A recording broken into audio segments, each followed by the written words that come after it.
Welcome to the Chad Wilkes Show, number 2. And this week we're going to talk about the football team that's had a lot of turnover over the course of the off season.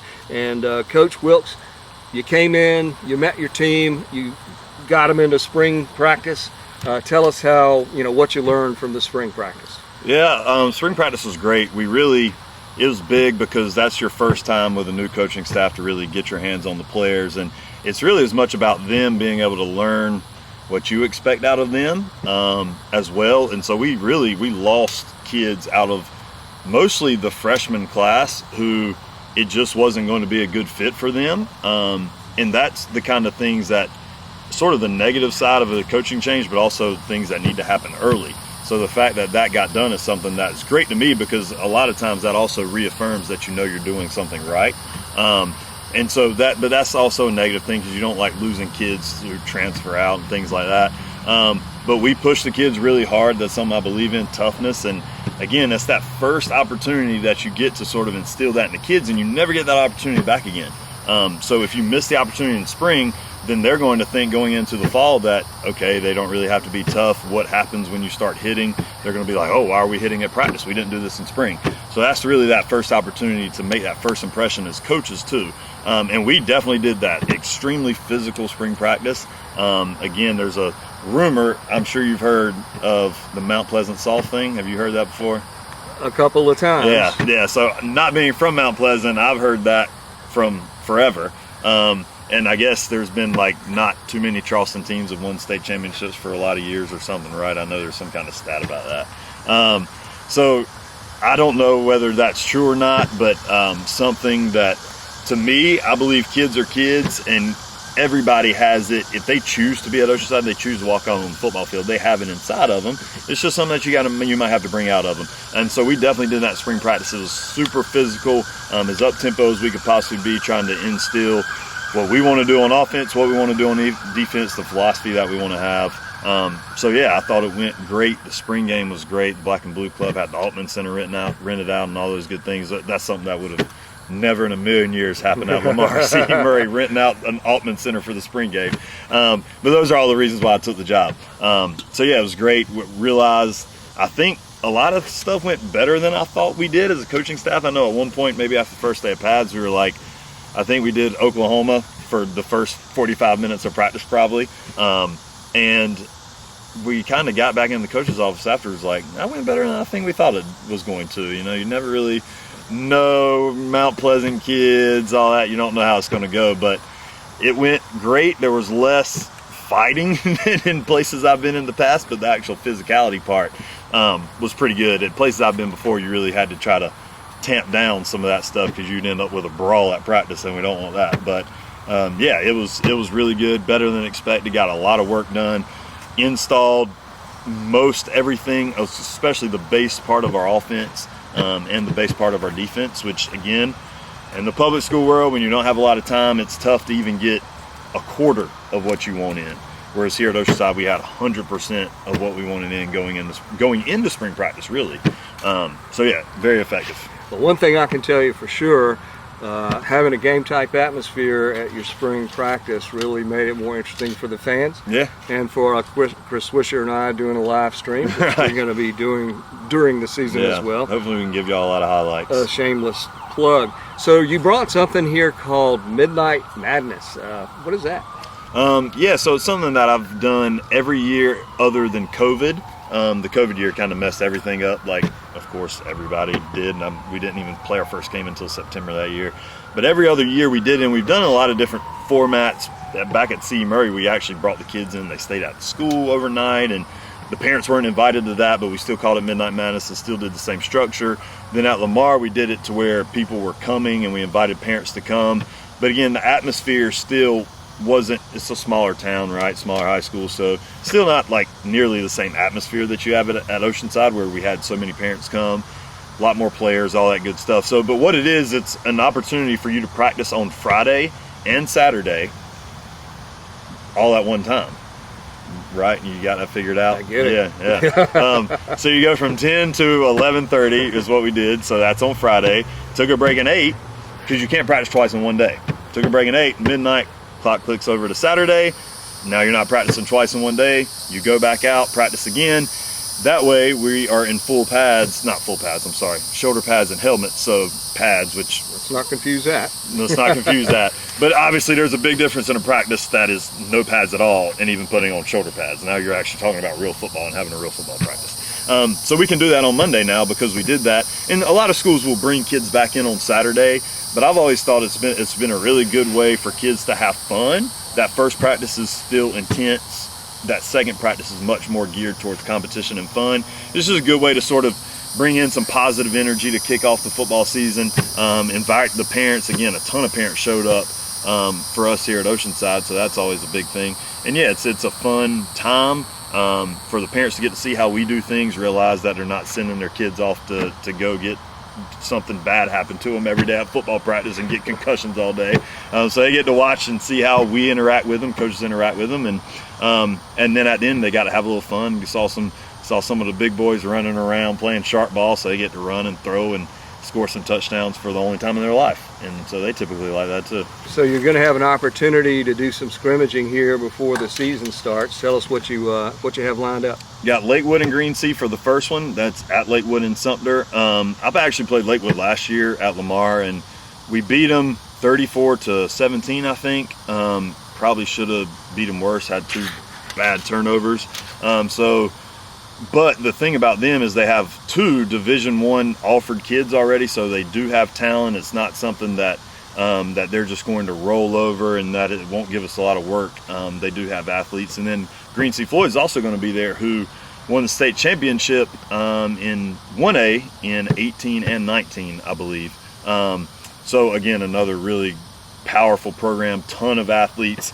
Very different than Oceanside, like the makeup of the team demographically. Both of those schools are going to be completely different than Oceanside, which is always good. And then we're going to go right up the road to Moncks Corner and play Berkeley, which is the second one on the 8th. And then we've got Fort D and Orangeburg Wilkes, both teams at the end, and that'll be our last scrimmage the Friday before we play. So you can kind of see, like, there's probably a little bit of a, no offense to anybody, like a step up in competition each scrimmage, finishing with Fort D, obviously, who we all know how good they are, which is a perfect sort of build-in and stepping stone into us being ready for game week against Gray coming right after that Fort D scrimmage. Let's talk broadly about the upcoming season. So you came here after coaching successfully at 2 schools in single A. Last year, Oceanside was a 3A school, and we waltzed through the region, winning every game, frankly, handily. But for some reason, they pushed us down to 2A this season. Give us your thoughts on Oceanside as a 2A team. So generally, there's not a huge difference at the top of 2A and 3A. It's like a huge misconception. The best teams in 2A are great. I mean, Gray won the 2A state championship last year, right? They almost beat Gaffney, who won the 5A state championship. They beat us, too. Yeah, they beat Oceanside. They were a drive away from beating Gaffney in 5A. So there's this big thing about, you keep dropping. And 1A is honestly the same way. Like, I would take my kids at Lamar in 20 especially, and we could have competed with anybody up in 4A. I mean, we did. We played a 5A team and lost by 6 points. So at the top of all these classifications, it's all the same. The difference is at the bottom of the classes, that's where, like, the bottom of 1A is way worse than the bottom of 2A. The bottom of 2A is typically worse than the bottom of 3A. But at the top, it's all the same. So teams like Abbeville, Gray, Barnwell, all those teams are going to be just as good as Camden and Dillon and it's really, or very close anyway. They're all in the same bucket. So the challenges are the same once you actually get to the place where we want to go, which is the state championship.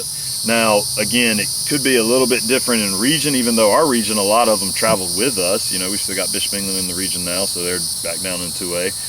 So a lot of that region sort of came down. But the one good thing that I'm excited about is having Timberland in our region. They will be better, I would imagine, than anybody y'all played in the region last year, right? I would assume so. Hanahan was the best team we played last year. The closest game, as I recall. Right, yeah. So Timberland's going to be better than probably anybody in that region from last year. Ton of athletes. I played them last year at Lamar and lost, which that was a tough one. So they're going to be great. So it's not just like going to be a walkthrough as much as it was last year. Obviously, we still expect to win every game. And then for us, too, going down to 2A, I didn't do the schedule. Mark Meyer did. He set me up, but our non-region is not a 2A schedule, obviously, with who we're playing. So we've got 2 5As, Sumter and Carolina Forest. And you're talking about Carolina Forest was in the 5A lower state championship game 3 years ago. Sumter has gone and played with Dutch Fork and has lost to Dutch Fork in the 5A state playoffs every year the last 3 years, I think. So they're right there at the top of 5A. You've got South Florence, who's a 4A team. When their Division I Power 5 quarterback was healthy, they took South Point to triple overtime on the road, who won the 4A state championship. So essentially they're as good as the 4A state champion. So right there, right off the top of those three, that's not a 2A schedule by any stretch. So anybody worried that Oceanside is not going to be playing big schools anymore, we're still going to keep the mantra of playing anybody, anywhere. And I want to get to a point in Oceanside's program where we're playing big schools in North Carolina and Georgia and Florida and everywhere else too. But obviously we've got to get to where we can take care of business South Carolina first. And then Gray, defending 2A state champion. So yeah, Marlboro County, traditional power. They're down to 3A now, but traditional big school power. So tough, really tough non-region schedule. So it's not going to be a cakewalk by any stretch of imagination. It's not just like we're going to walk to being 10-0 by any stretch.